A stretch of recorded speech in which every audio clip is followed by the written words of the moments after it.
Thanks everyone for joining us. We're here today with our wonderful friend, Jennifer Grant. Jen's an author and editor based in Chicago and contributed to volume 2 of How to Heal Our Divides. Her picture book, Maybe God is Like That Too, won a gold medal from the Moonbeam Spirit Awards for Excellence in Children's Literature and was named a Book of the Year finalist in the Forward Indies Awards. Her second picture book, Maybe I Can Love My Neighbor Too, was named a Junior Library Guild official gold standard selection. She's written several other children's books, including 2 new titles coming out this year. Jen has written for publications including Women's Day and Chicago Parent. For more than a decade, she wrote features, restaurant profiles, and general interest columns for Sun Times Media and worked as a health and family columnist for the Chicago Tribune. Jen divides her time between her own creative work as an editor, and as an editorial consultant. She's spoken at many writers' conferences, including, of course, Writing for Your Life. And Jen also developed the faith and food section of the Compassionate Christianity website. Jen received her master's degree in English literature from Southern Methodist University. She's a member of SCBWI, the Authors Guild, Sigma Tau Delta, which is the International English Honor Society, and the 2030 Collaborative's Faith-Based Coalition for Global Nutrition. Jen is a founding member of Inc., a creative collective, and is proud to serve on the boards of both Open Books and The Secret City. Jen lives in Chicago with her husband, rescue dog Scarlet, and occasionally some of her 4 grown children when they come back to the nest for a roost. You can learn more at jennifergrant.com. So Jen, as always, it's great to speak with you and catch up, and many congratulations on all of your accomplishments. Thank you. Thanks. I'm happy that we can talk today. Absolutely. Absolutely. So to start off, what else would you like people to know than what I touched on there briefly? Let's see. I guess something that I've been thinking about a lot, and maybe it's this wonderful turn of the weather in Chicago, is that I've become, over the last few years, more and more obsessed with the natural world. And my last couple of books for adults and for kids sort of, show that. But I spend a lot of time looking out the window at trees and birds, and I tend to just really daydream about, today, for instance, I was walking my dog and I was looking at these new trees that have been just put in on our street.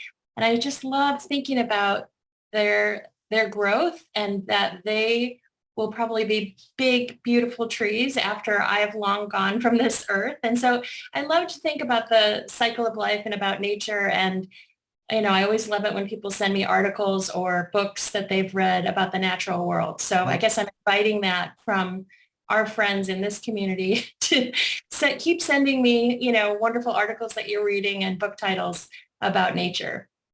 Interesting. Well, one of the things I love about this time of the year is that the birds are just singing like crazy. Yeah. That's been true hmm more this year than I can ever remember. hmm We have more trees growing up, around us where we live too. And so it's just like a multiplicity of birds, it seems like. That's awesome. So we have lots of different things to talk about today, partly because Jen and I have collaborated on several different fronts. So let's talk about another project that we've worked on together, Raising Kids for Good. Would you like to tell people a little bit about that program? Yeah, well, you could give the overview. I mean, I've been working specifically on one element of it, but Raising Kids for Good is a new organization that Brian has co-founded with Brian McLaren, right? Mm-hmm. Um, and its purpose will be and it's about to launch, right? A soft launch this summer. And the purpose is to provide resources to parents and children's ministers and others of books and media and Sunday school curriculum and so on that is really life-giving, that doesn't promote sort of a toxic theology that the children who receive it will spend years trying to get away from, but instead give resources to people so that they can help raise their children in a way that they will thrive spiritually and otherwise, that they will grow in empathy, that they will grow in faith, that they will grow in care of the natural world. And so it's sort of, in one way, I don't want to do a binary thing of like, but it's providing an alternative to some of the kind of hyper-conservative sites and organizations that some parents have gone to. So many people want to raise their kids with a sense of God's love, but they don't want to say, but in order to be a Christian, you need to exclude this group of people, or you need to, hate this group of people.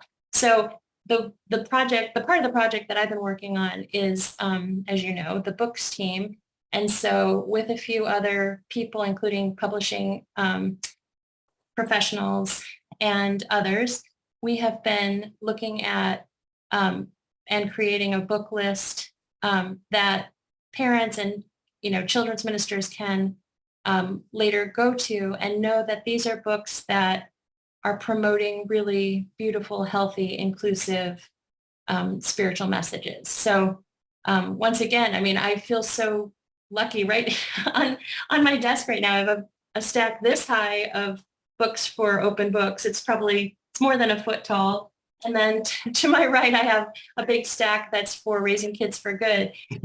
So, as my team and I are looking at the Raising Kids for Good books, we are looking for specifically Christian books that are just beautiful and life-giving. One of the ones I have next to me is this Dear Mama God, which is Deneen Akers' new book. Yes.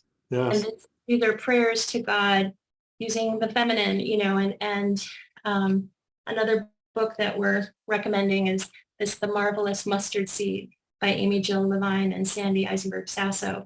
And these books are beautiful and spiritually and scripturally sound and life-giving books. So I hope that, and as it's Pride Month, there's this one, A Church for All, that we're adding to the list. Just books that parents will be, progressive parents will be proud to give and read to their kids, and that kids will read and not be left with this idea that God is mad at them and they're awful, and and not be given an us and them sort of sense of spirituality, but instead a really beautiful, generative one. Yay.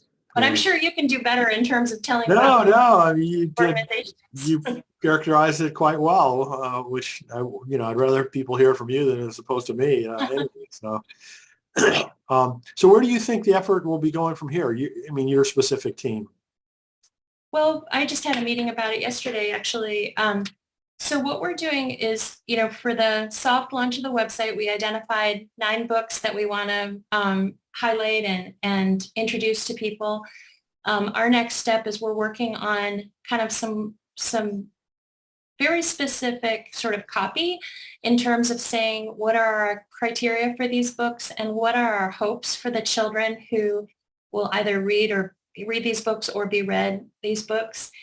And so I had a wonderful conversation yesterday about all this, and one person had just returned from a silent retreat and had given a lot of thought to this, and was actually sort of incorporating some ideas of like the pillars of Buddhism, about community and about sort of just, well, she talked at great length about what she has learned as a Christian from some of these, other spiritual practices, and how that can inform our work as a team.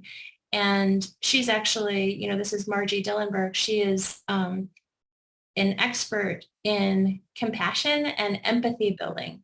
And so she's looking at the books that we're vetting and thinking about. She's looking to see, do these help teach the skill of empathy and building compassion? And so, which I think is a really beautiful lens, and obviously a Christian lens through which we can look at these materials. So excellent. So all of this work will ultimately go on to a website that'll be called raisingkidsforgood.com. It's not there yet. It'll be there in a few months.